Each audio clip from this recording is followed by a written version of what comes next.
Hello, David here at merchantaccounts.ca. Today I'm going to give you a short bit of advice that could commercially potentially really help you. It's about how to get lower rates. How do you negotiate your rates down? Stay tuned, I'm going to dig in 1 second.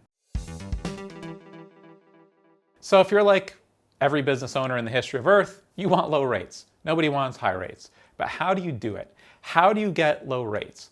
Rates depend on two things primarily: the trading volume that your business processes and the risk associated with your product and service. There may be other small components that work their way in there a little bit, but that's like 99% of it. Walmart gets a lower rate than a corner store because they do $1 bazillion a month in credit card sales. Now, if you have a business selling socks, and then you have another business selling, I don't know, casino gambling, online gambling, which one of those sounds higher risk? When I say high risk, I mean which one is more likely for there to be disputes between the cardholder and the merchant? Because where there's a dispute, it means there can be a chargeback. When a chargeback occurs, the cardholder has to get their money back. If the merchant cannot or will not put the money up, then the payment processor's on the hook for it. The short version is the more risk there is with a merchant account, the more money the payment processor can lose. So I want you to think about your business right now. How much money do you process, and in what ways could the payment processor lose money with your business? Let's say that you've been in business a really long time, and you're very profitable, and you have virtually no chargebacks, and you sell a service that by the time you take a payment, the service has already been rendered. There can't even be a dispute because the customer wouldn't have given you their credit card if they weren't happy with the job that you just did. All of those things that I'm describing are an ultra low risk business.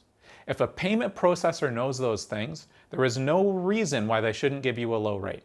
So the big point that I want to make today is if you're shopping around, or even if you have an existing payment processor and you're not happy with the agreement that you have, the rate that you're paying, tell them.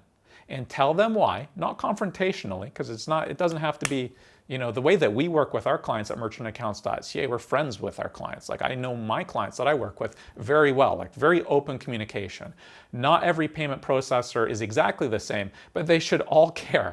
So you need to open a dialogue with the company that you're working with or that you may be working with and tell them clearly why you feel your business is not high risk. We've been in business a long time. We process $300,000 a month in sales. We get less than 2 disputes a year. And 90% of our customers are long-term customers who keep coming every month.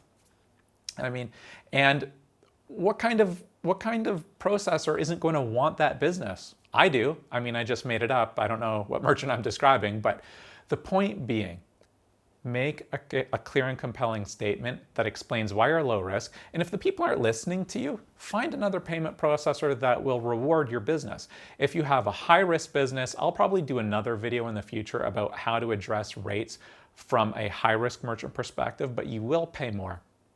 I want to make this video very short. I don't want to go too far because it's too situationally specific depending on the business. But if you feel that you should be getting low rates and you aren't, and you're searching for a quote, we would certainly be happy to quote you at merchantaccounts.ca. We work with Canadian, US, European, and UK-based merchants. I hope I've demystified this a little bit, given you a little bit of insight. Thanks for watching, and have a good day there. Bye now.